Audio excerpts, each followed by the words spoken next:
नाज़रीन, वॾे वज़ीर जे सलाहकार नवाब वसाण चयो आहे त खैरपुर मेडिकल कॉलेज खे रजिस्टर थियण लाइ घुर्बल शयूं सूबाई काबीना जे इजलास मां मंज़ूर करायूं आहिनि। पेश आहे नवाब वसाण जे मेहरान टीवी सां कयल ख़ुसूसी ॻाल्हि ॿोल। जी हिन वक़्त असां मौजूद आहियूं वज़ीर सिंध जे मावन ख़ुसूसी नवाब वसाण सां, जंहिं वॾी महिनतुनि सां जेको आहे जफ़ा कुझु खैरपुर मेडिकल कॉलेज जेका बंदि थियण जा अंदेशा हुआ, 83 खां वधीक जेको आहे प्रोफेसर लेक्चरर हिननि इस्तीफ़ाऊं ॾिनियूं त खैरपुर मेडिकल कॉलेज जेका उहा रजिस्ट्रेशन न पई थिए। नवाब वसाण जेको आहे वॾा एफर्ट्स वठी करे उन खैरपुर मेडिकल कॉलेज जी रजिस्ट्री लाइ जेके शयूं घुर्बल आहियूं उहो कल्ह वज़ीर सिंध जे जेको सूबाई काबीना जो इजलास थियो, उन जेको आहे वॾी महिनत सां उन इजलास में जेके ज़रूरत हुयूं उन पूरियूं कराइनि। हिन वक़्तु असां सूबाई सलाहकार नवाब वसाण मौजूदु आहे, उन सां ॻाल्हि ॿोल कंदासीं त उनखे केतिरियूं मुश्किलातूं दरपेश आहियूं जेके उन जफ़ा ख़ुशी कई खैरपुर मेडिकल कॉलेज आहे। सर, खैरपुर मेडिकल कॉलेज पहिरियों त चयो पियो वञे त बंदि पई थी वञे, कल्ह जेको आहे सिंध हुकूमत जो जेको इजलास थियो वज़ीरनि जो, उन में जेके तमामु तर जेके शयूं घुर्बल आहिनि जेको आहे खैरपुर मेडिकल जा उहे पूरियूं कयूं, त छा चवंदव तव्हां? बिस्मिल्लाह रहमान रहीम।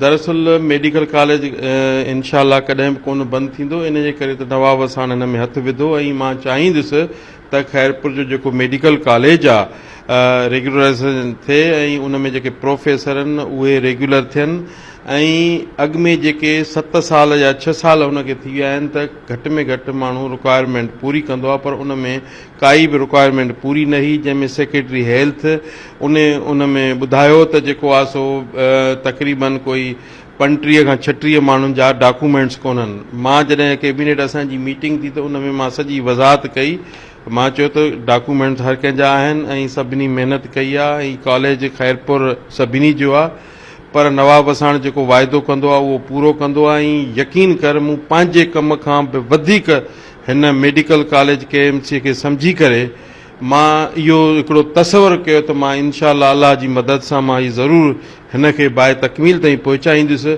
अल्लाह सां ईअं मदद कई।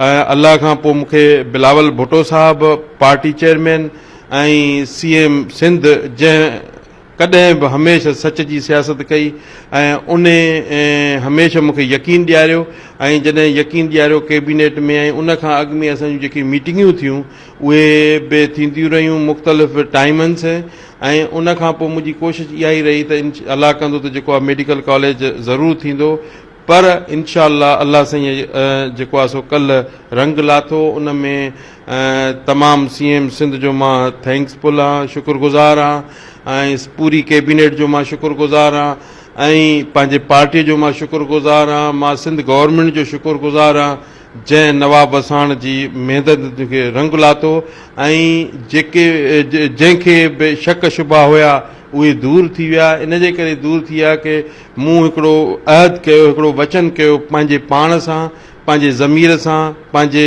हमदर्दीअ सां त हीउ जेको मेडिकल कॉलेज चाहे दुनिया जी कहिड़ो कुझु बि हुजे सवाइ अल्लाह साईं खां, मां हीउ ज़रूरु हिन खे बाहि तकमील ताईं पहुचाईंदुसि।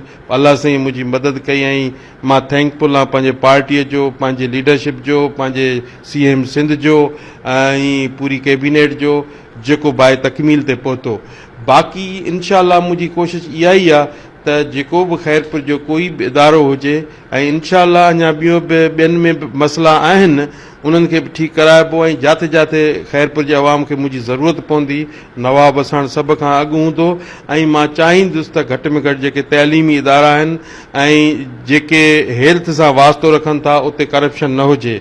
ऐं मूंखे कुझु शिकायत बि आहे, कुझु किथे करप्शन बि थिए पई ऐं उहे कंहिं वॾनि माण्हुनि जा कंहिंजा माण्हू उहे आहिनि, पर मुंहिंजी कोशिशि इहा ई हूंदी त जेको आहे सो हक़ु ग़रीब खे मिले, दवा ग़रीब खे फ्रीअ में मिले। जेकॾहिं कंहिंसां बि किथे का ज़्यादती थींदी ऐं जेकॾहिं को वॾो माण्हू आहे त उहो ICU में थो बेड वठे, AC में थो वेहे ऐं ग़रीब माण्हू खे नथो मिले, सभिनी लाइ कानून हिकिड़ो हूंदो। फस्ट जेको ईंदो उनखे ज़रूरु मिलंदो। जेको बि डॉक्टर कोई बि इन जी जेको आहे सो इनराफ़ी कंदो, जेको आहे सो कानूनी भंजकड़ी कंदो, इंशाअल्लाह उनखे सज़ा ज़रूरु मिलंदी ऐं हिते उहो ऑफिसर रहंदो जेको कमु कंदो, जेको कमु न कंदो उहो हिते ऑफिसर न रहंदो। चूंडियल नुमाइंदा जेके आहिनि अक्सर जे उन जे तक जा मसइला आहिनि, जीअं खैरपुर शहर थियो हमेशह गाइब था रहनि। शाह अब्दुल लतीफ़ यूनिवर्सिटी खैरपुर जो हिकिड़ो वॾे में वॾो इदारो आहे, केतिरनि ई 6 महीननि खां वधीक जेको आहे त हुते मसइलो आहे, तो जा जेका 3 महीननि खां वधीक जेके मुलाज़िम आहिनि उहे सराप एहतजाज आहिनि, उनजो मसइलो हल नथो थिए। छा तव्हां इहो जीअं खैरपुर मेडिकल कॉलेज जो मसइलो हल कराए, शाह अब्दुल लतीफ़ यूनिवर्सिटीअ जे लाइ तव्हां एफर्ट्स वठंदव? ॾिसो, ही इदारा अहिड़ा आहिनि, हिननि खे टाइम लॻंदो आहे ठाहिण लाइ ऐं हिन खे मंज़ूर करण लाइ बि टाइम लॻंदो आहे। ऐं इन में मुंहिंजी कोशिशि इहा ई हूंदी, घटि में घटि जेके तालीमी इदारा आहिनि, जेके हेल्थ सां वाबस्ता आहिनि, लॉ एंड ऑर्डर आहे, ऐं मूंखे ख़ुशी तॾहिं थींदी आहे जॾहिं खैरपुर जो जेको लॉ एंड ऑर्डर बहितरु लॻंदो आहे। मूंखे ख़ुशी तॾहिं थींदी आहे, ॾुख तॾहिं पहुचंदो आहे जॾहिं कुझु अहिड़ा माण्हू हूंदा आहिनि जेके ग़रीबनि खां पैसा वठी उनजो कमु कंदा आहिनि।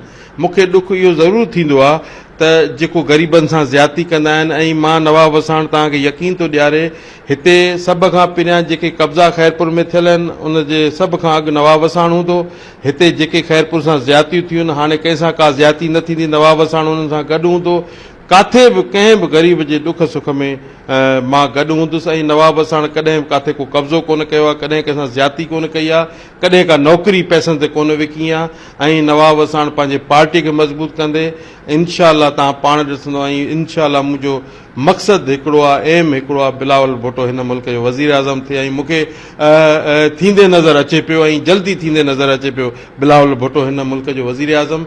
ऐं कोशिशि कंदासीं त खैरपुर जे अवाम खे जेके बि सहूलियतुनि खां महरूम आहिनि उन्हनि खे सहूलियतूं ॾियारजनि। ऐं मुंहिंजी इहा बि आहे, जेको शाह लतीफ़ उन में दरअसल शाह लतीफ़ यूनिवर्सिटी में कोताहियूं असां माण्हुनि जूं ऐं इंतिज़ामिया जूं, उहो इन जे करे त हुननि कॾहिं इदारे खे इदारो सम्झी न हलायो आहे, कॾहिं कंहिंजो जागीर सम्झी हलायो आहे, कॾहिं कंहिंजो कुझु सम्झी हलायो आहे। मां ज़रूरु इहो चवंदुसि, ख़ुदा रहम कयो, इदारे खे इदारो करे हलाइण ॾियो।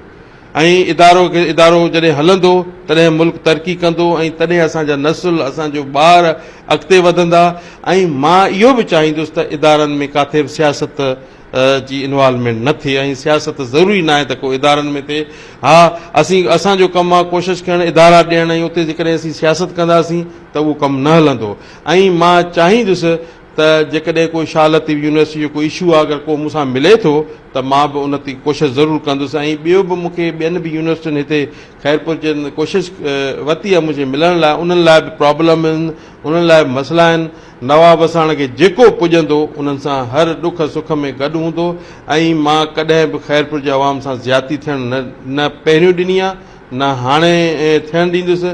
ऐं नवाब वसाण अॻु में ई जेको बि हिन वक़्तु सवनि जी तइदाद में गैस, सवनि जी तइदाद में बिजली, सवनि जी तइदाद में रोड, गिल्ड स्टेशनूं, हॉस्पिटल्स, पार्क, इहे ॾेई असां पंहिंजे पाण खे मञरायो। ऐं जेको चयो आहे अलाह साईं जी मदद सां उहो पूरो कयो आहे। ऐं मूंखे पंहिंजे परवरदिगार ऐं पंहिंजे हुज़ूर जे इन्हनि ते यकीन आहे। ऐं हमेशह उन जी दुआउनि सां मां अॻिते वधियो आहियां, अॻिते वधंदो रहंदुसि। बाक़ी पार्टीअ जो मूं ते एतमाद आहे, पंहिंजे लीडरशिप जो।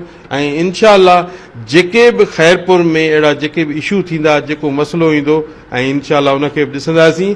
ऐं मुंहिंजी इहा बि आहे म्यूनिसिपल कमेटीअ खे बि, चाहे डिस्ट्रिक्ट काउंसिल हुजे, चाहे म्यूनिसिपल कमेटी हुजे, चाहे TMA हुजनि, केर बि हुजनि, ख़ुदारा जेको आहे सो उन्हनि पंहिंजनि इलाइक़नि खे ठीकु कनि, पंहिंजनि इलाइक़नि खे दुरुस्त कनि, सफ़ाई जो इंतज़ाम दुरुस्त रखनि। ऐं इहो ज़रूरी आहे, पंहिंजे जेकॾहिं इहे कंदा त पंहिंजी पार्टी मज़बूत थींदी ऐं को कंहिं ते हथु न खणी सघंदो। ऐं मुंहिंजी सभिनी खे इहा ई आहे, इनशाअल्लाह वक़्त सिर असीं हर शइ खे बहितरु कंदासीं। ऐं इनशाअल्लाह शहर में बि तरक़ियाती कम ॾींदासीं, शहर के जेके मसइला आहिनि उहे हल कंदासीं। ऐं इनशाअल्लाह मूंखे इहा बि ख़बर पई आहे, कुझु डॉक्टर दवाऊं विकिणनि था, कुझु डॉक्टर ड्यूटियूं नथा कनि, कुझु उस्ताद जेके ड्यूटियूं नथा कनि, कुझु उस्ताद जेको आहे सो सियासतूं था कनि। इहा इनशाअल्लाह इन्हनि खे बहितर खां बहितर तरीक़े सां ॾिसंदासीं, सम्झाईंदासीं त ख़ुदा कॉलेज या यूनिवर्सिटी जा तालीमी इदारनि ते रहम कयो ऐं उनखे बहितर खां बहितर तरीक़े सां अॻिते वधाईंदासीं। ऐं इनशाअल्लाह ॿिया बि पैकेज असीं खणी ईंदासीं, ॿिया बि पैकेज असीं उनखे ॾिसंदासीं त खैरपुर खे। बाक़ी शाह लतीफ़ जो बि इनशाअल्लाह जेकॾहिं को मूंसां मिलियो त मां हुननि जो ज़रूरु कंसीडर कंदासीं, उनखे ॾिसंदासीं।